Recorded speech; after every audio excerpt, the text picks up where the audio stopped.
La cohabitation avec le loup, c'est la cohabitation avec le top du sauvage. Donc si on réussit cette cohabitation, on est sauvé.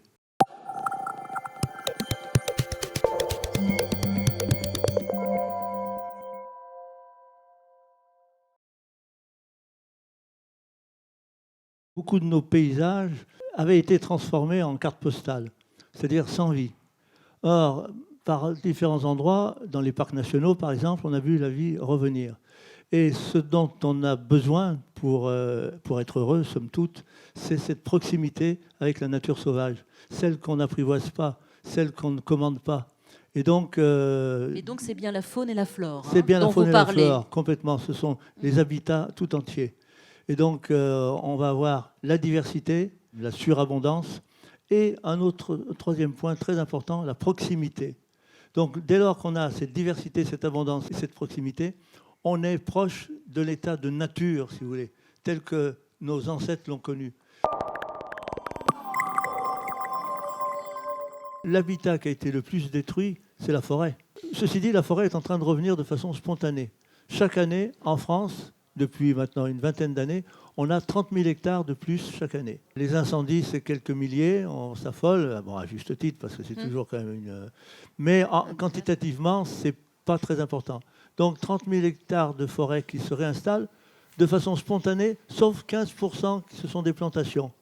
Alors on a l'impression qu'on a gardé ces 15% de plantations pour montrer à l'homme qu'il a quand même un peu d'utilité. Si toute la forêt française s'installait d'elle-même, imaginez la place du forestier, qu'est-ce que je fais? Parce qu'il faudrait réécrire le texte de la Genèse. Au premier jour, le forestier créa la forêt. Au deuxième jour, le chasseur créa le gibier. Au troisième jour, le pêcheur créa le poisson. Et au quatrième jour, le gestionnaire du milieu naturel créa l'orchidée et le papillon. Voilà. Donc, il faut que le bonhomme se calme un peu et devienne contemplatif.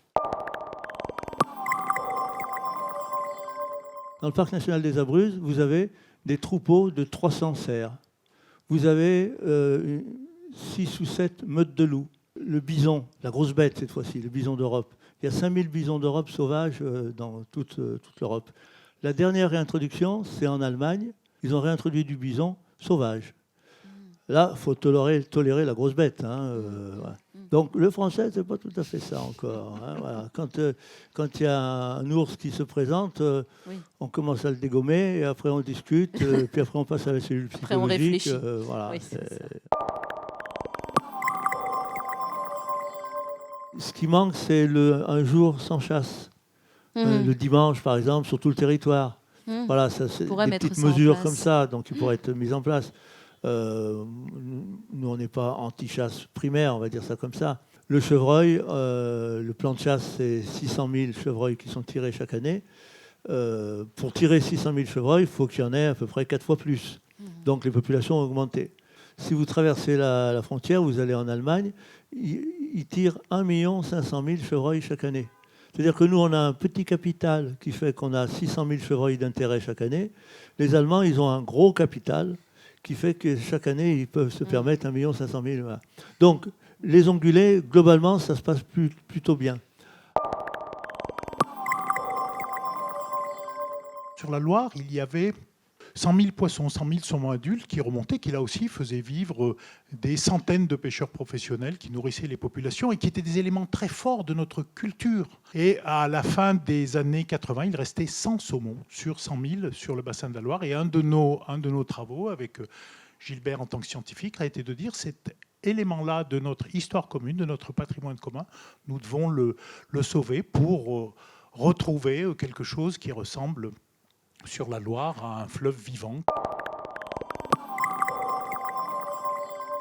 On est rentré depuis une trentaine d'années, c'est un mouvement mondial dans ce qu'on appelle l'ère de la restauration globale des milieux naturels. Et sur les fleuves, depuis une quarantaine d'années, on commence à réparer les habitats. Et on va retrouver des habitats pour le saumon, éventuellement peut-être des habitats pour d'autres espèces de migrateurs. On peut créer une forme de tourisme de nature, ce qu'ont compris beaucoup d'autres pays ailleurs en Europe, pas très loin de chez nous, qui permet de créer des richesses. la cohabitation avec le loup dans les Alpes françaises se passe plutôt bien. L'année passée, il y avait 52 meutes de loups dans les Alpes françaises. Et cette année, on en est à 72. Le territoire d'une meute de loup, c'est 300 km². Ça fait 30 000 hectares.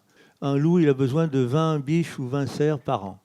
Par contre, si on commence à les tirer comme ce qu'ils veulent faire, à ce moment-là, on va désorganiser les meutes. Et on a des loups qui sont un peu solitaires. Un loup solitaire, le loup, c'est un animal qui vit en société, en famille, comme nous, et avec de l'empathie, avec de l'entraide, etc. Donc, si on déstabilise les meutes, il y a encore plus de dégâts. Et ça a été démontré partout. Et les Italiens, ils ont dit, ben voilà, c'est simple, c'est fini, on ne veut plus tirer de loups. Donc, on se protège contre eux, et les loups vont vivre leur vie avec tous les ongulés. Voilà. Ils font partie d'un fonctionnement naturel. Voilà.